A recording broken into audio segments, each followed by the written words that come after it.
vaatame kõigepealt selles suunas sinna. Jah, et nüüd te siin näete siis, et seal on siis endine karjakastell, siin oli siis ratsakastell, näete, ratsakastell on juba kenasti, hakkab valmis saama ja seal ees, kus see katus peal on, seal oli siis kunagi tõllakuur, sinna tuleb siis restoran ja pagari töökoda. Nüüd kunagi Benkendorfide ajal siin selles hoovis oli 6 kahurit ja kõik need 6 kahurit olid siis 1812. aasta Isamaa sõjatrofee. Ja nüüd see väike vahimajakene, näete, on kenasti ära restaureeritud, sinna siis liigub varsti millalgi piletikassa. Piletikassa hakkab olema seal ja muidugi need aiad siin ka taastatakse, nagu nad kunagi olid. Ja nüüd see endine karjakastell, sellest saab siis nüüd ratsakastell ja sinna tulevad siis kunagi ratsatallid. Nüüd vaatame korra sinnapoole, et näete, seal on nüüd see tühermaa, mis te seal edasi näete, et sinna tuleb siis ratsaplats ja see vundament, mis te siin näete, see ongi see endine külaliste maja vundament, mis siis nõukogude ajal oli haigla ja mis 1970 siis maha lammutati.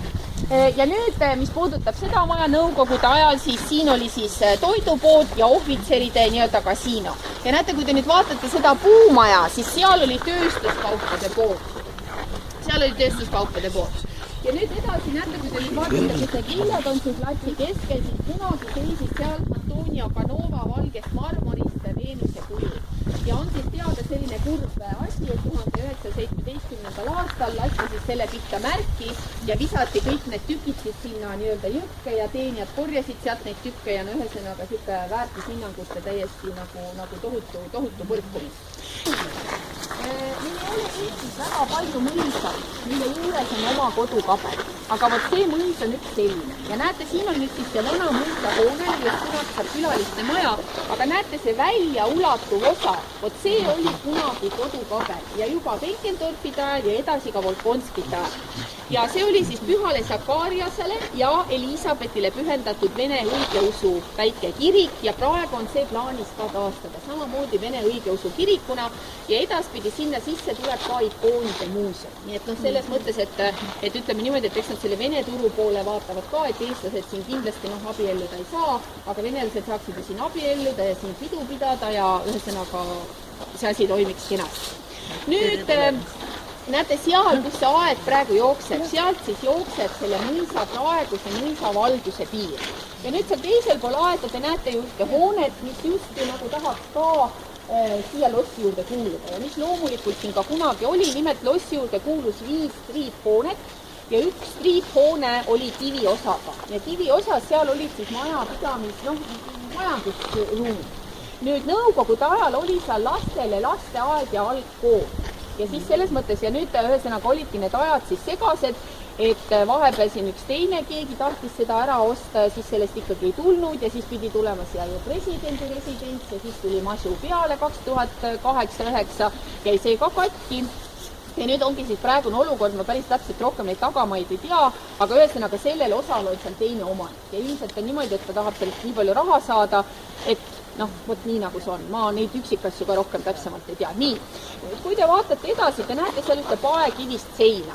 Vot seal oli kunagi jääkelder, see kuulus samamoodi selle lossi juurde ja seal siis tähendab ühesõnaga üks lossi sissetulek allikatest oli lõhepüük ja lõhepüüki loomulikult lõhed püüti samast jõest ja seda siis hoiti jääkeldris. Aga praegu jällegi näiteks aed jookseb, et ühesõnaga, et sealt nüüd, et see enam lossi juurde ei kuulu. Aga muide, kui te tahate näiteks ise jalutama minna, siis väga kenasti saab jalutada niimoodi, et lähete sealt teiselt poolt aeda, lähete natuke sinna poole ja varsti tuleb seal sild. Siis te lähete üle silla ja siis te saate sinna meremeelse alale. Ja siis te saate jalutada, sinnaga on ka ära märgistatud, kus kunagi need hauad olid. Kunagi muidugi olid need tohutult tuhked, kõik nii-öelda nendest malmist võredega ja suurte hauakividega, et praegu seda nagu ei ole, aga märgistatud need igal juhul on. Nii, me oleme nüüd siin lossi tagaosas ja saame siis ka imetleda siis seda tõeliselt kaunist lossi.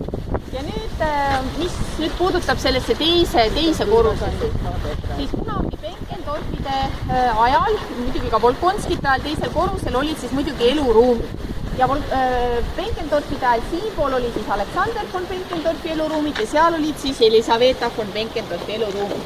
Ja praegu on siia ehitatud 5 viiti. Need on imeilusad stukitöödega, seal üleval on täiesti uskomatult palju ruumi ka. Nii et selles mõttes ühes viidis ma tean, et on juba ööbitud, aga kohe-kohe nad saavad kõik valmis, nii et kui te nüüd mõtlete, et oli 2 sissepääsu, siis parempoolne sissepääs jääb alati nagu nii-öelda lossi ja muuseumi külastamiseks ja vasakpoolne sissepääs on siis sviitidesse pääsud. Nii et 5 sviiti tulevad või on juba olemas ja tõesti mõtlen, et need on tõesti väga ilusad, need on samamoodi stukitöödega, kõrged laed, kuigi siit üldse nagu ei paista, nii et väga kaunis. Aga meie suuname nüüd pilgud korra sinna teisele poole ja seal te näete siis seda meremõisa ala. Nüüd selle meremõisa ala ostis siis Alexander von Benkendorf Karl von Uexkülli käest 1837. aastal. Ja Karl von Uexküll oli juba hakanud sinna omale uut mõisa rajama, paekivist seinad olid juba püsti. Aga kuna Alexander von Benkendorf tahtis sinna rajada parki, siis otsustas ta nii, et need müürid jäädud püsti nagu sellised, kuidas siis öelda, romantilised mõisa mingisugused varemed või sellised. Ja seal meremõisa alal oli siis 80 hektari suurune park ja 60 kilomeetrit korrastatud teid. Ja meri on siit kuskilt 1,75 kilomeetri kaugusel, nii et park ulatus kuni mereni välja. Ja pargis oli siis, ühesõnaga, seal oli malmist paviljon, seal teinekord, kui külalised käisid, nad tõid erinevaid malmist pinke siis. Ja ühesõnaga, seal oli väga ilus, aga praegu ei ole sellest nagu väga midagi järgi. Nüüd, kui te sinnapoole vaatate, siis näete te loomulikult juga. Juga on siis 6,5 meetrit kõrge. Nüüd Benkendorfide ajal oli see juga tegelikult natukene lähemal. See juga läheb tagasi 100 aastaga kuskil 1 meeter, sellepärast, et see jää murendab seda liivakivi ja siis need rahnud nagu nii-öelda või need tükid kukuvad sealt küljest see ära, seda te näete ka, kui te sinna alla vaatama lähete. Ja muidugi, kui siin nüüd ringi vaadata, ütleme niimoodi, et seal üleval kohvi juua võib-olla on ilus vaada küll, eks ju, aga ikka ei ole midagi öelda küll, et tõesti imeilus koht. Nüüd, kui te vaatate selles suunas, siis paremal pool te näete ühte punast katust, see on siis täisautomaatne Keila hüdroelektrijaam, see on siin minu meelest kas 2008 vist oli täiesti remonditud, et see on mehitamata, aga töötab täiesti korralikult. Ja nüüd see hoone, mis siin kohe siin natuke eespool on, väga paljud peavad seda kabeliks, võt just nimelt selle korstna pärast. Et selles ei olegi tegemist nagu mingit kellatorniga, vaid see on lihtsalt kaunistatud korsten ja see on endine mõisaköök. Ja 90. aastatel oli siis sellised nagu, kuidas siis öelda, natuke segased ajad, aga üks Eesti perekond ostis selle omale koduks. Nii et kui te tahate näha, milline see seest välja näeb, siis guugeldage endine mõisaköök koduks, näete te kodustuudio, kodusaade, mingi selline, siis nad on filminud sealt sellist, et nad on tõesti selle väga efektselt nagu kordatud.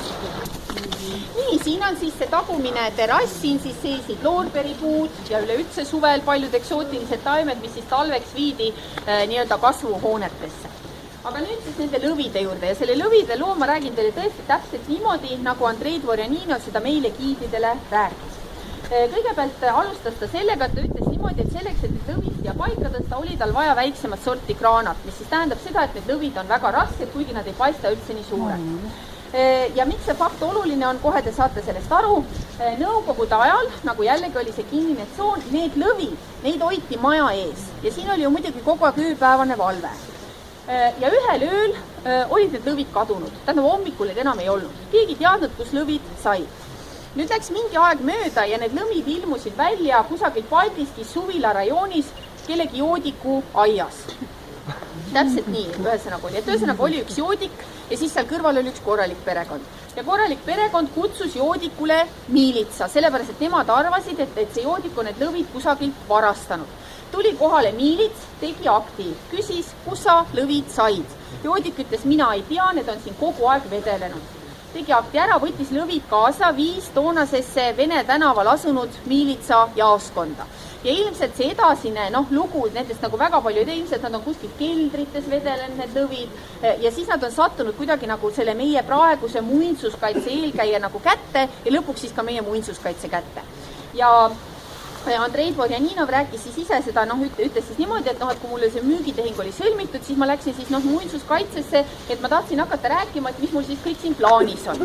Ja muinsuskaitseametnikud ei olevat teda üldse nagu nii-öelda, kuidas siis öelda, väga nagu selles mõttes positiivselt ja rõõmusõnumiga vastu võtnud, et nad ütlesid, et tead, et me oleme siin igasuguseid näinud, kes meil on puid ja maid kokku lubanud ja mitte midagi ei ole sellest tulnud. Aga kui sina oled nii tubli ja teed kõik korda, nagu sa siin oled rääkinud, siis meie toome sulle soolaleiva peoks kingituse ka.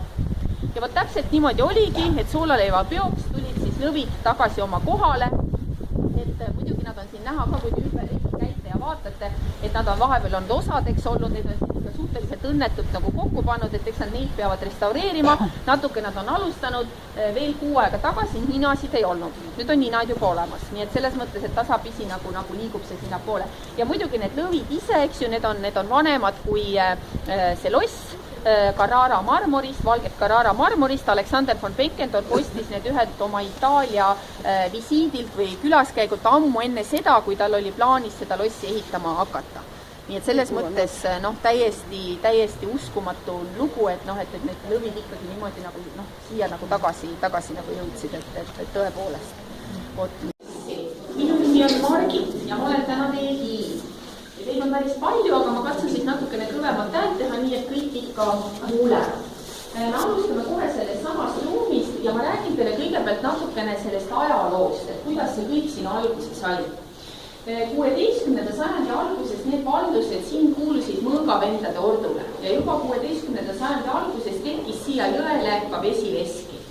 Nüüd edasi, kui Põhja-Eesti läks Rootsi koosseisu 1561. aastal, siis need valdused kuulusid siin Toompea lossile ja Toompea lossil oli siin lauamõis, ehk siis palju söögipoolist, mis Toompea lossil vaja oli, see siis nii-öelda tuli siit mõisast. Ja üldse edasi siis ka anti neid valduseid välja erinevate teenete eest, ordu eest erinevatele Balti-Saksa perekondadele. Ja on need valdused siin kuulunud siis näiteks von Brangelitele, von Neckerkedele, von Isenhausenitele ja von Teenidele. Nüüd selline käest kätte periood kestis ligi 200 aastat, kuni siis 1809. aastal jõudsid need valdused siin toonase Eestimaa rüütelkonna peamehe Jakob von Bergi kätte. Jakob von Berg oli Eestimaa krediitkassa asutaja. Ja selline nagu väärikas tiitel võiks ju nii-öelda anda aimu sellest, et oli mees, kes sai rahaasjadega väga hästi hakkama. Kui kahjuks nii ei olnud, Jakob von Berg laostus, läks pankrotti ja need valdused siin läksid oksjonile. Ja 1827. aastal ostis need valdused siin Alexander von Benkendorf.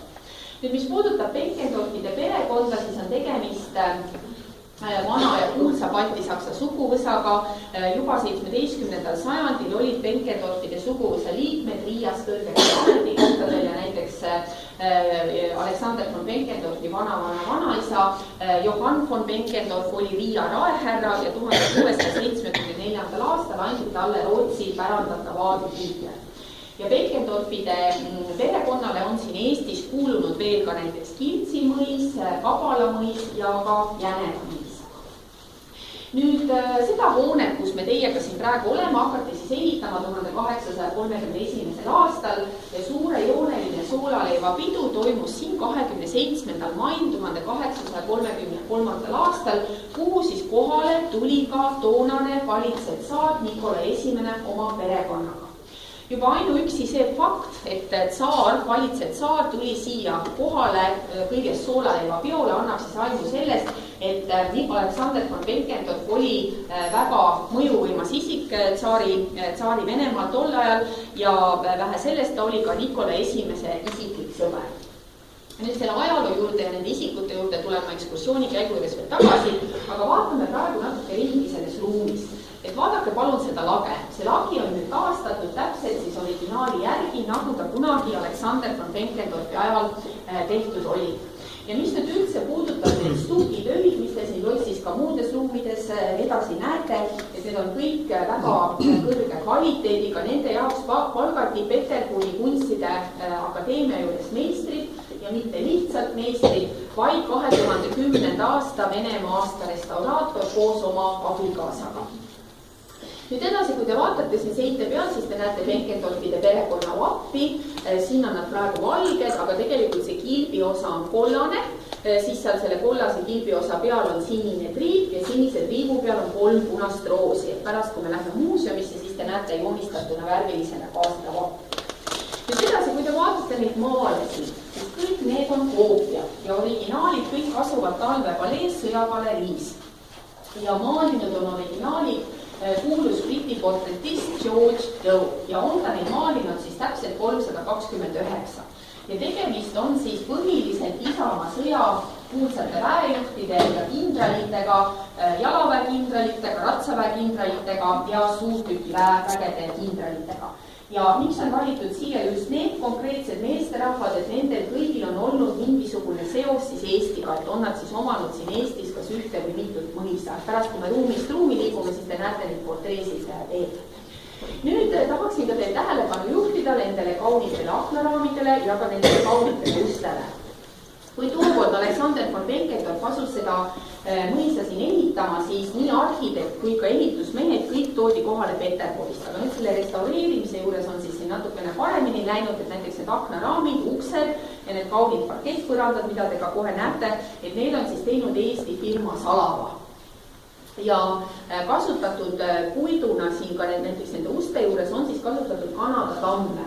Ja omanike põhjendus on selline, et Eesti tamm on küll tugev, aga tal ei ole nii ühtlast värvi kui Kanada tammel ja sellepärast on valitud siis just nimelt Kanada tamm.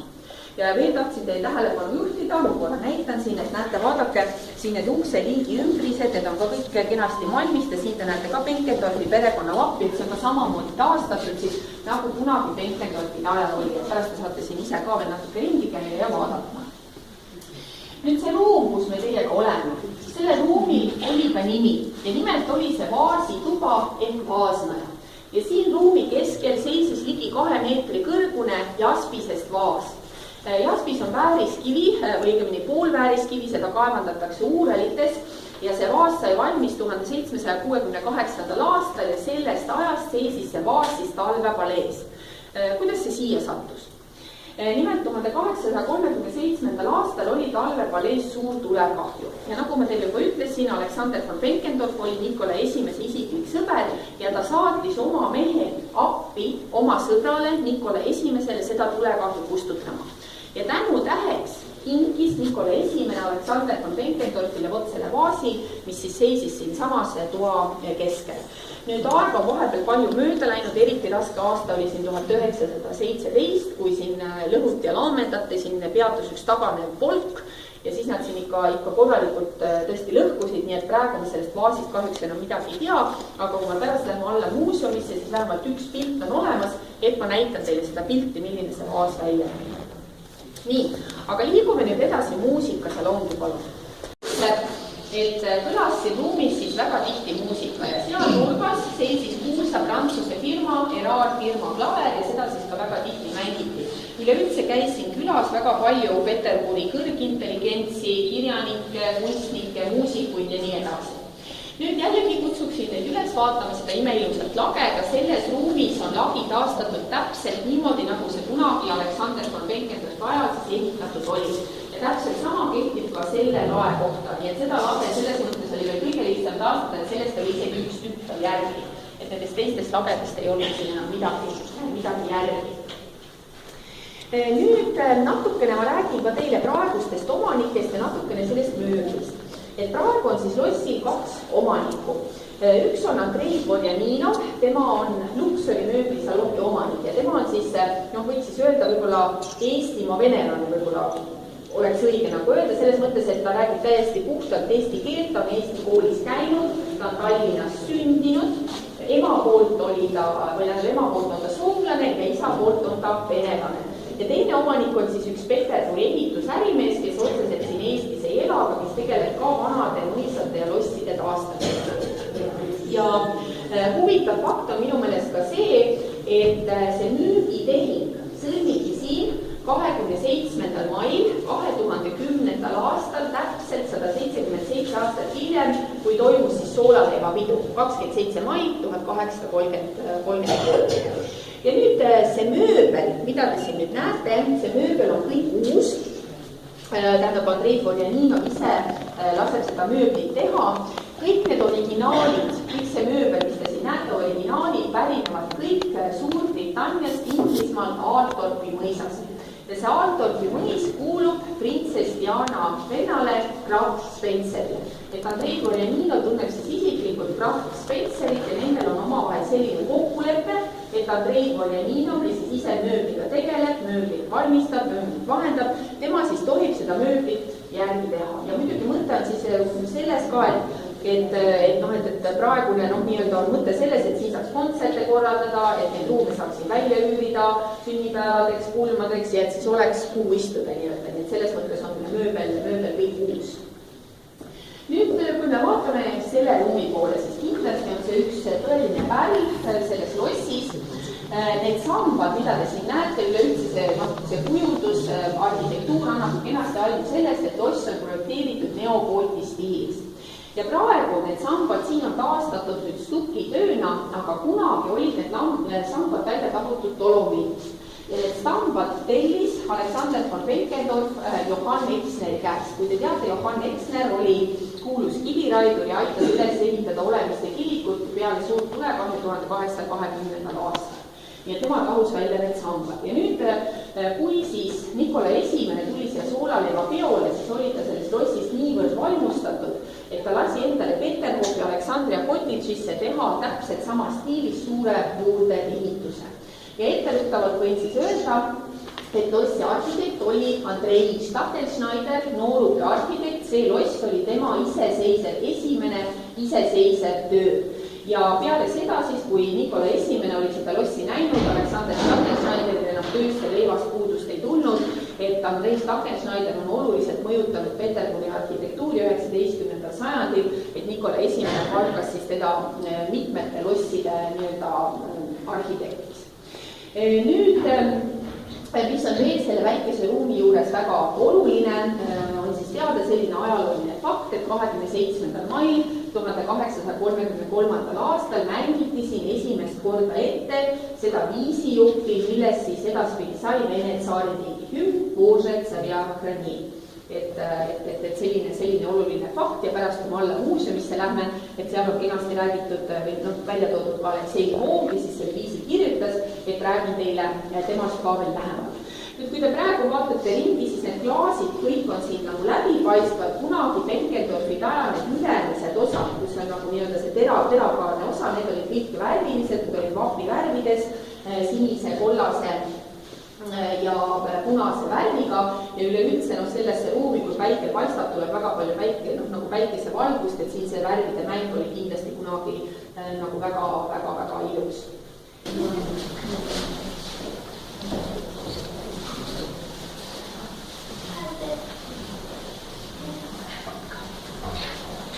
Nii, nüüd me oleme siin salongis ja selleks, et seda nii-öelda toonast aega üle paremini endale nagu silme ette kujutada, siis kujutage seda ruumi ette niimoodi, et siin keskel siis istusid kaunid daamid kaunites tualettides ja seina ääres seisid siis härrad mustades trahvides, sest toona oli niimoodi kogunes.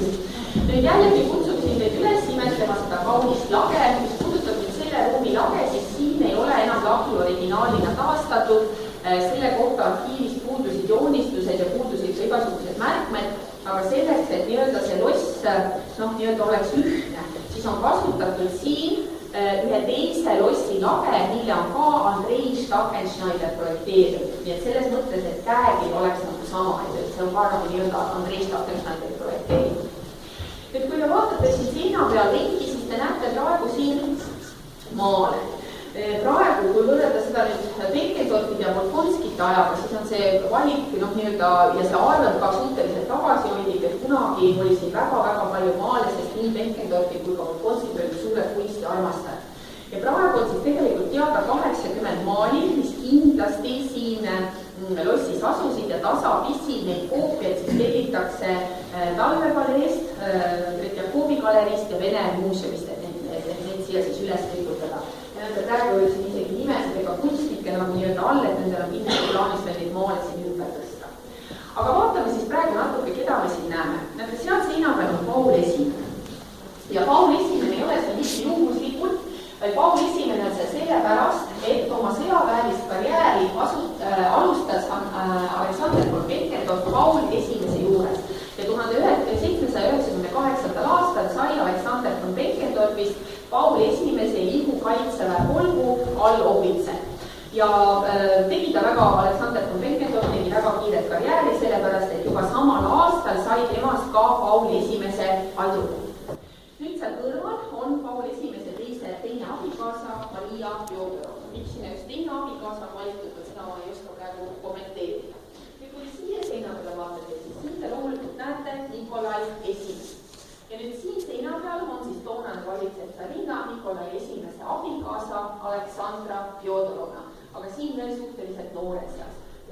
vaatate sinna seina peale, siis seal te näete samamoodi Aleksandra Fjodorovnat, aga juba pisut küpsemas eas. Et siin siis kõrval oli söögisaal ja seal siis toimusid nii-öelda lõunasöömingud, aga ka pidulikumad söömingud ja praegu kohe-kohe avatakse seal siis 40 kohaga restoran. Umbes sel ajal kangutati ka Alexander von Benkendorfi haualt kõrvale raske marmorplaat, mida sai teha vaid traktoriga. Ebatervet huvi haudade vastu on olnud hiljemgi, ehkki Volkonskitel oli tavaks matta oma surnud lihtsalt ilma kalliskivide ja kuldeheteta. Neid tahetigi sealt, loodeti kätte saada. Kalmistu keskel on Alexander von Benkendorf ja tema abikaasa Elisaveta Andreevna haud. Nende kõrvale on maetud tütar Maria Volkonskaja, seejärel tütrepoeg Pjotr Grigorjevitš ja tema abikaasa Vera Aleksandrovna Volkonskaja. Nii Vera Volkonskaja kui Joa mõisa viimase omaniku Grigori Volkonski haual puudub marmorplaat. Nende surma ajal oli Joa mõis oma hiilguse kaotanud ja lastel polnud raha isegi raudristi muretsemiseks.